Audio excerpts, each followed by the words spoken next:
Aujourd'hui, explorons 9 comportements qui, malheureusement, peuvent nous faire perdre l'estime des autres. L'idée est de saisir ce qui se joue et de découvrir comment agir pour gagner le respect que nous méritons pleinement. Quelle amertume de se sentir méprisé, surtout quand notre nature bienveillante, notre candeur, notre cœur altruiste et notre douceur sont connus de tous. Il n'est pas rare de mettre nos propres aspirations de côté pour autrui, incapables de refuser un appel à l'aide. Pourtant, cette magnanimité semble n'avoir de valeur que tant que l'on a besoin de nous. Imaginez une perte de statut, d'emploi ou une période difficile où l'on a soi-même besoin de soutien. Et voilà que beaucoup de ceux qui étaient présents s'éclipsent. Le plus dur, c'est quand nos propres contraintes nous empêchent d'apporter notre aide. Pour eux, on ne perd pas seulement de notre utilité, mais aussi toute considération. Isa est parfois vain de changer de décor si nous persistons à ignorer nos propres schémas de comportement. Partout où nous irons, nous risquons de croiser les mêmes profils et de rencontrer les mêmes embûches. Comme l'enseignait Marc Aurèle, la première règle est de garder une âme sereine. La seconde, d'observer les choses en face pour en saisir la véritable nature. Nous devons absolument cerner nos actes et leurs répercussions. Un jour, nous réalisons qu'il est impératif de modifier notre façon d'agir. C'est le chemin pour décrocher le respect qui nous est dû. Pour ce faire, il est capital de déceler et de rectifier ces comportements qui sapent l'estime. Dans cette vidéo, nous allons décortiquer 9 de ces habitudes et découvrir comment les transformer. Mais avant toute chose, assurez-vous que votre abonnement à la chaîne est bien actif. YouTube peut parfois faire des siennes et annuler des souscriptions. Tant que vous y êtes, n'hésitez pas à activer les notifications pour ne rater aucune de nos prochaines vidéos. Attitude 1. La volubilité excessive, allons-y. Représentez-vous. La parole intarissable comme un seau fuyant. Au début, tout paraît normal, mais à mesure que les mots s'échappent, l'estime d'autrui s'évapore. Quand on accapare la discussion, le message est limpide. Ce que les autres ont à dire ne nous intéresse pas. Cela peut être interprété comme un défaut de maîtrise de nos gestes et de nos réflexions. Zénon de Citium, le fondateur du stoïcisme, nous exhorte à nous souvenir. Nous possédons 2 oreilles pour une bouche afin d'écouter 2 fois plus que nous ne parlons. Employer cette balance avec sagacité nous aide à préserver le respect et à éviter d'être jugé comme superficiel ou puéril.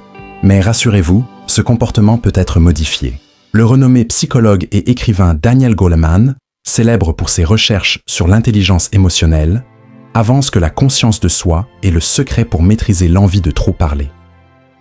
En comprenant mieux vos propres émotions et motivations, vous apprendrez à méditer vos propos avant de les émettre. Une approche élémentaire, inspirée de ces travaux, pour freiner cette verbosité est: marquez une pause et inspirez avant de prendre la parole.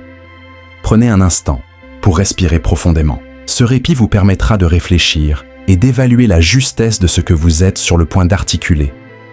Réfléchissez. Interrogez-vous. Ce que vous allez dire est-il utile, indispensable et bienveillant?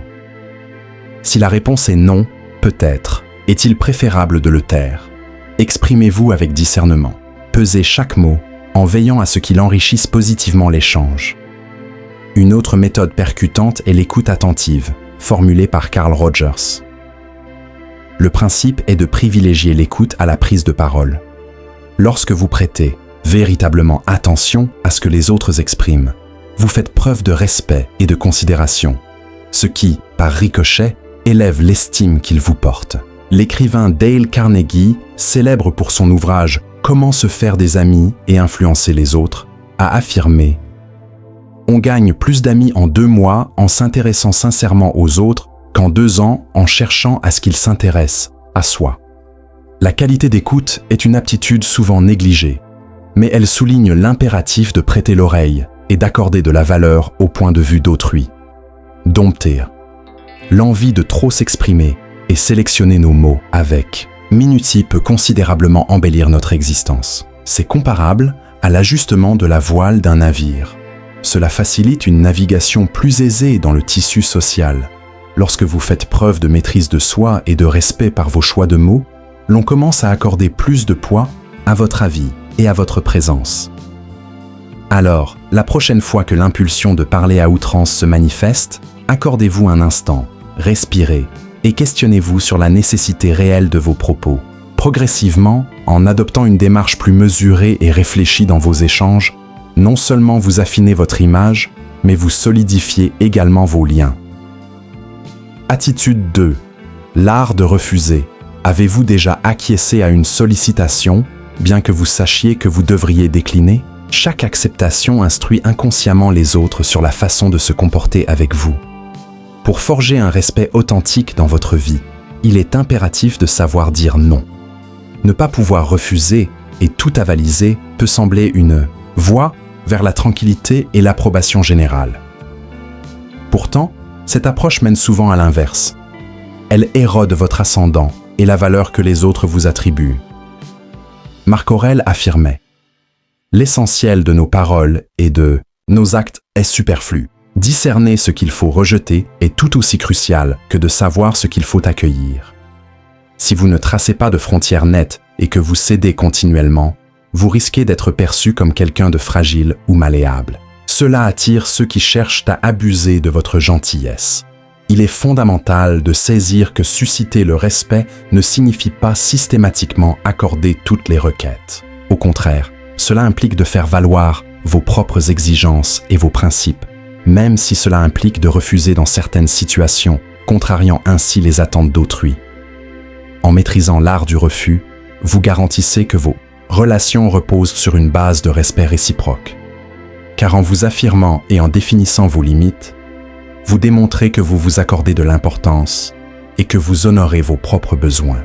Non seulement cela dissuade les autres de vous exploiter, mais cela contribue également à bâtir une image de solidité et de détermination. Sénèque nous le rappelle: « Nul vent n'est favorable au marin qui ignore son port. » Par conséquent, n'appréhendez pas de dire non lorsque c'est impérieux. L'estime de soi est le socle du respect que les autres vous porteront. En apprenant à refuser ce qui ne vous sied pas, vous affermissez votre position et gagnez la considération de votre entourage. En outre, cette posture encourage des liens plus équilibrés et sains, où vos besoins sont aussi primordiaux que ceux des autres. Entraînez-vous à cette compétence dès aujourd'hui. Guettez les instants où vous vous sentez contraint d'accepter quelque chose que vous ne désirez pas et tentez de refuser avec fermeté, mais avec douceur. N'oubliez pas que dire non relève du courage et de l'estime de soi. Chaque fois que vous le faites, vous vous rapprochez de la personne que vous aspirez réellement à être. Saisissez bien que définir des limites claires n'est pas un signe d'égoïsme, mais plutôt une marque d'introspection et de bienveillance envers soi. Chaque « non » prononcé est une affirmation de votre propre valeur, signalant que vos priorités ont leur importance. Non seulement cela sublimera la qualité de vos interactions, mais cela stimulera également votre confiance et votre amour-propre. Adoptez donc l'art du refus et observez les transformations que cela opère dans votre vie et vos échanges. Racontez-nous en commentaire si vous vous êtes déjà retrouvé à accepter une situation difficile par incapacité de dire non et ce que vous changerez aujourd'hui. Attitude 3. L'effet de la complaisance face aux interruptions. La communication constitue le pilier de toute relation équilibrée, que ce soit au bureau, à la maison ou entre proches. L'une des conduites les plus dommageables pour notre estime est de ne pas s'affirmer dans un échange et de tolérer d'être constamment coupé. Lorsque vous laissez quiconque vous interrompre à tout moment, vous signalez implicitement que vos propos et vos réflexions pèsent moins que ceux de votre interlocuteur. Non seulement cela entame votre crédibilité, mais cela peut aussi inciter les autres à vous percevoir comme quelqu'un qui n'accorde pas de valeur à sa propre parole, comme s'il se disait « Si même cet individu ne se fait pas confiance, pourquoi devrions-nous l'écouter ?» Gravez cette maxime. Seuls ceux qui se respectent sont respectés. Couper la parole à autrui est une nette manifestation d'un déficit de considération envers ses émotions et ses points de vue. Cela trahit une impatience et une incapacité à pratiquer une écoute active. Comme l'a énoncé Stephen Covey, l'auteur des 7 habitudes des gens très efficaces, Écoutez pour comprendre, non pour répliquer. Lorsque quelqu'un vous interrompt, il transgresse ce principe fondamental du respect réciproque. Pour préserver le respect dans les échanges, il est essentiel de fixer des limites avec assurance et courtoisie. Si l'on vous coupe la parole, vous pouvez poliment rétorquer « Excusez-moi, je n'ai pas encore achevé mon idée ». Ce simple geste démontre que vous accordez de l'importance à votre opinion et que vous attendez la même déférence des autres. En réclamant votre droit d'être écouté, non seulement vous consolidez votre propre estime, mais vous apprenez également à autrui à apprécier votre contribution. Une telle posture enrichit la dynamique des conversations, forgeant un cadre plus harmonieux et respectueux. Comme l'a mis en lumière la chercheuse Brené Brown, tracer des limites définies est un témoignage d'amour-propre. Lorsque vous instaurez un standard de respect réciproque dans vos dialogues, chacun en tire profit. L'échange devient plus intelligible et les liens s'affermissent. En retour, vous êtes perçu comme une personne digne d'écoute et de considération, ce qui accroît votre ascendant et votre assurance. Une communication limpide et respectueuse est le sésame de relations épanouissantes. Ne tolérez pas d'être systématiquement coupé dans une conversation. Accordez de la valeur à vos propos, à la richesse de votre apport, et si cela en vaut la peine, exigez d'être écouté. Attitude 4. La complaisance dans la négativité. Avez-vous déjà croisé quelqu'un pour qui rien n'est jamais satisfaisant? Une personne qui semble perpétuellement se lamenter, ne percevant que l'aspect sombre des choses. Cette négativité persistante érode les relations, poussant votre entourage à vous déconsidérer totalement, et peut aussi avoir des répercussions sérieuses sur votre bien-être mental et corporel. Une recherche de l'Université de Stanford a démontré qu'une perspective invariablement pessimiste est susceptible d'élever les taux de cortisol, l'hormone du stress, favorisant ainsi des maux tels que l'hypertension, des troubles du sommeil, une fragilisation du système immunitaire et même la dépression. Nous avons tendance à percevoir notre entourage comme particulièrement plaintif, sans jamais nous identifier nous-mêmes comme des rabat-joie. La première étape pour vaincre la négativité enracinée est d'en prendre conscience. Épictète nous remémore « Ce qui trouble les hommes, ce ne sont pas les choses, mais les jugements qu'ils portent sur les choses. » Soyez attentifs à vos pensées et à votre langage. Si vos journées sont émaillées de critiques ou de funestes prédictions, commencez par repérer ces schémas pour pouvoir les métamorphoser. Une excellente démarche consiste à employer la technique ABC, développée par le renommé psychologue Martin Seligman, figure paternelle de la psychologie positive. A symbolise l'adversité. Déterminez d'abord la situation qui vous indispose. B pour beliefs, croyances. Identifiez les pensées négatives qui surgissent spontanément. C pour conséquences. Observez l'impact de ces pensées sur votre état d'esprit et votre conduite. Une fois ces composantes identifiées, vous pouvez entreprendre de remettre en question et de transformer ces schémas de pensée négatifs. C'est un peu comme être le scénariste de votre propre récit intérieur. Si un passage ne convient pas, réécrivez-le jusqu'à obtenir le résultat désiré.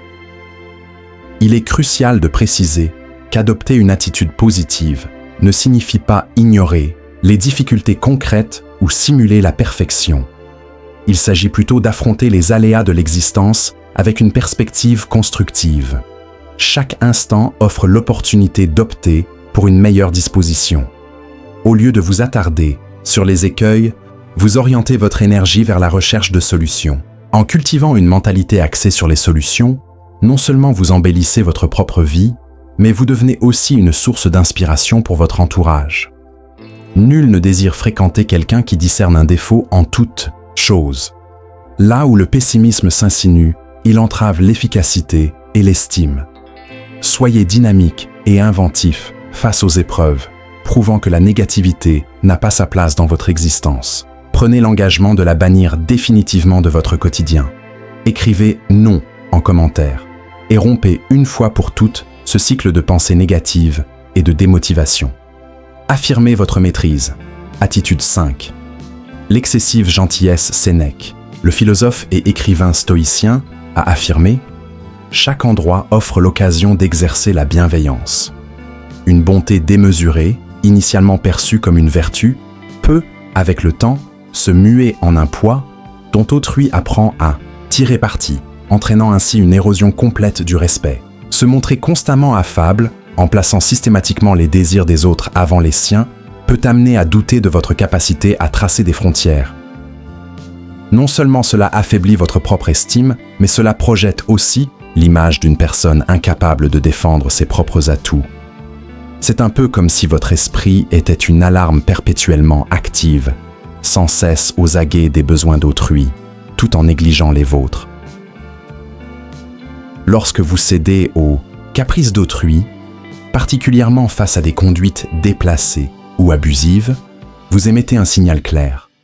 Je suis disposé à tout endurer, et en nous mettant dans cette posture, souvent avec l'espoir que l'autre reconnaisse notre mérite, nous finissons par récolter le pire. Comme le soulignait Marc Aurèle, « Nul ne viendra à ton secours. Tu dois te sauver toi-même. » C'est vous qui définissez votre propre valeur, et la façon de la manifester aux autres réside dans vos comportements. Quand vous êtes prêt à tout accepter, vous ne vous accordez pas de respect. Et il est certain que les autres ne le feront pas non plus. Cela ne signifie pas pour autant qu'il faille se transformer en un être malveillant. Définir des frontières et maîtriser le non n'a rien d'une froideur ou d'un égoïsme. Au contraire, lorsque vous refusez à propos, vous manifestez un respect envers vous-même. Vous affirmez la valeur de votre personne et de votre temps, en préservant votre autonomie et votre dignité. Se montrer assertif ne rime pas avec rudesse ou indifférence. Il s'agit de trouver un juste milieu entre la bienveillance et la résolution, en demeurant fidèle à vos principes et à vos nécessités. Richard Branson, un entrepreneur florissant, a un jour déclaré « Définissez des limites pour préserver votre tranquillité d'esprit et votre temps. » Et il a tout à fait raison. Tracer des frontières est indispensable pour garantir le respect d'autrui et votre propre équilibre psychique. L'existence est trop brève pour la dilapider à contenter tout un chacun. Demeurez bienveillant, mais inflexible, et vous constaterez que l'on commencera à vous respecter, vous et vos impératifs. Et si ces propos résonnent en vous, n'hésitez pas à vous abonner à la chaîne et à activer les notifications pour ne rater aucune nouvelle vidéo. Attitude 6. Le non-respect des engagements. Le mensonge, l'omission ou la non-observance des promises. Promesses sont des agissements qui anéantissent la confiance et la considération d'autrui. Lorsqu'une personne est surprise à mentir ou manque à ses engagements de manière répétée, cela révèle un déficit d'honnêteté, de fiabilité et de respect pour les obligations contractées. Une telle conduite porte préjudice à votre propre estime et à votre crédibilité, incitant les gens à douter de votre sincérité et de votre fiabilité. Visualisez le fait de tenir ses promesses. Comme l'édification d'un pont, chaque engagement respecté est une brique qui consolide cette structure, alors que chaque promesse brisée en retire une, affaiblissant l'ouvrage jusqu'à son effondrement. Lorsque vous déformez la vérité ou ne respectez pas vos engagements, vous faites preuve d'un déficit de considération envers les émotions et les prévisions de ceux qui vous font confiance. Cela engendre déception, irritation et même rancœur. Mais pas de panique. Il est possible de restaurer votre image.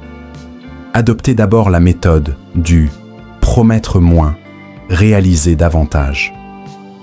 Cette approche consiste à ne s'engager que sur ce que vous pouvez réellement accomplir et, si l'opportunité se présente, à surpasser les attentes.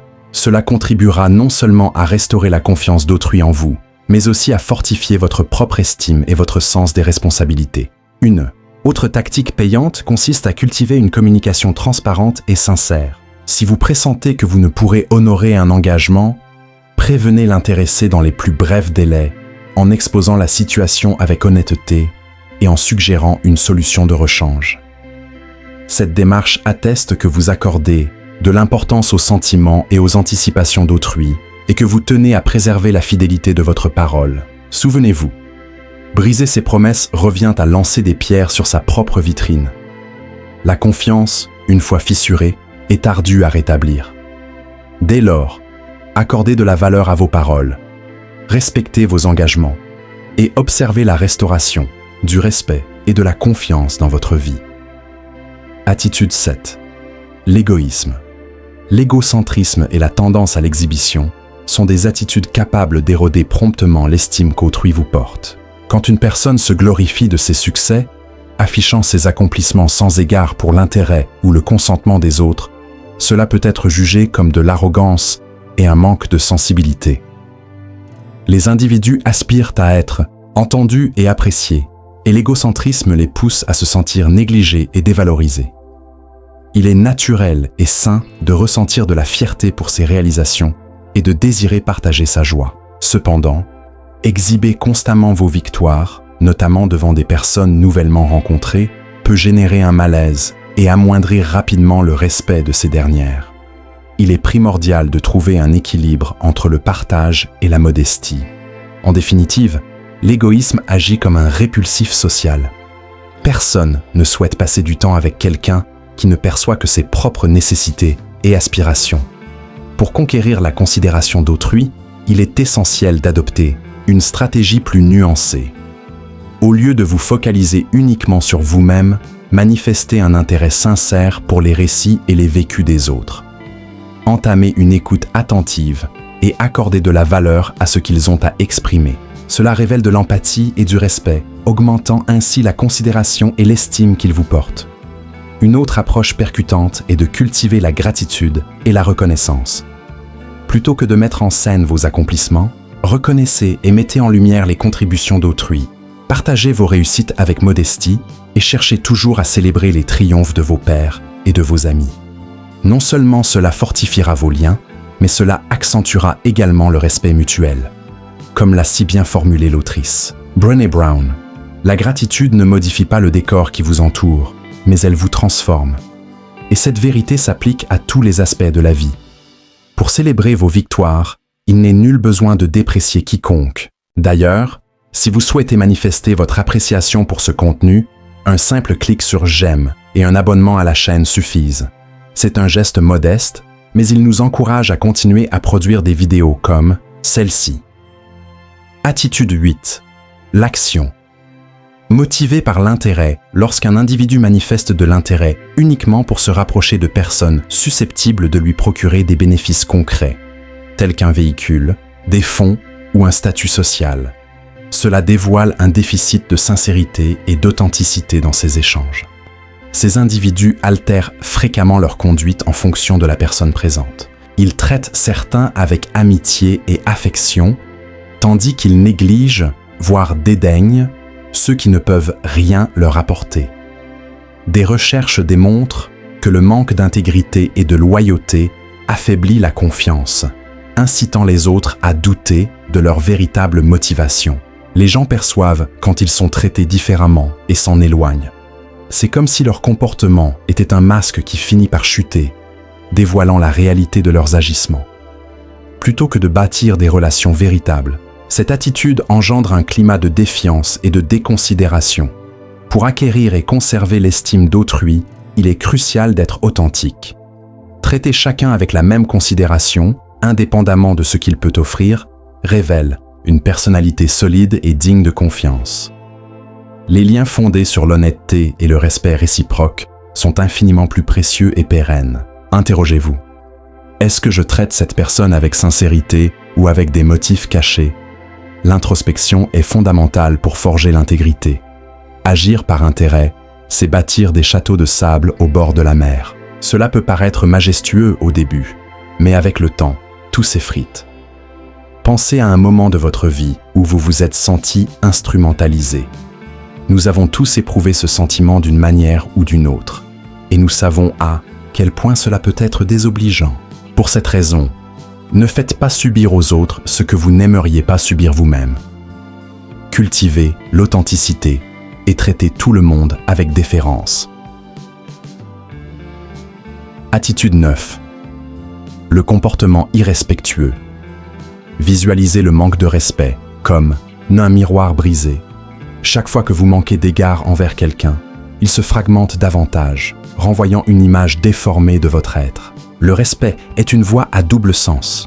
Si vous aspirez à être respecté, vous devez avant tout respecter autrui.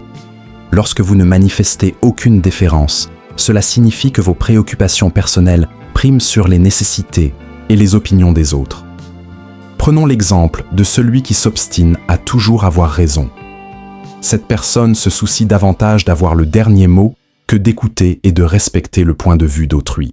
Elle conserve souvent sa raison, mais en contrepartie, éloigne tout le monde de sa vie. C'est comme le vieil adage, vous pouvez choisir d'avoir raison ou d'être heureux.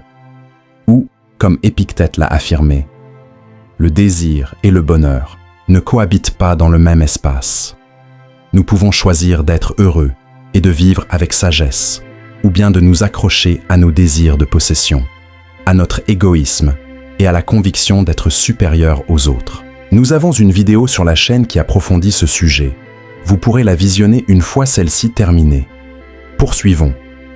Des attitudes telles que moquer l'apparence de quelqu'un, sa situation financière, discriminer ou dénigrer autrui, ou encore les critiquer avec arrogance en se plaçant au-dessus d'eux, minent le respect qu'ils vous portent. Ces conduites ne blessent pas seulement les sentiments d'autrui, mais révèlent aussi un déficit d'empathie et de considération. Sachez que le manque de respect peut nuire à vos relations, autant que la malhonnêteté. Une étude de l'université de Berkeley a mis en lumière que l'absence de respect mutuel peut dégrader les relations personnelles et professionnelles, conduisant à la défiance et à l'isolement. Ne pas respecter les autres revient à ériger des murs autour de soi. Plus vous agissez ainsi, plus vous vous retrouvez seul et éloigné d'autrui. Pour conserver et cultiver le respect, traitez chacun avec considération et bienveillance, reconnaissant la valeur de leurs perspectives et de leurs émotions. De simples gestes comme exprimer sa gratitude, présenter des excuses sincères quand il le faut et éviter les jugements hâtifs peuvent considérablement modifier la perception que l'on a de vous. Toutefois, il est essentiel de garder à l'esprit que respecter autrui ne signifie pas adhérer à tout ce qu'il dit ou fait. Cela implique de reconnaître son humanité et de traiter ses opinions et sentiments avec déférence. Il est tout à fait légitime d'exercer votre esprit critique et d'analyser toutes les informations, mais cela ne doit pas vous autoriser à écraser quelqu'un pour prouver que vous avez raison. Dans la vie, le respect est l'un des piliers les plus solides que vous puissiez bâtir. Merci d'avoir regardé.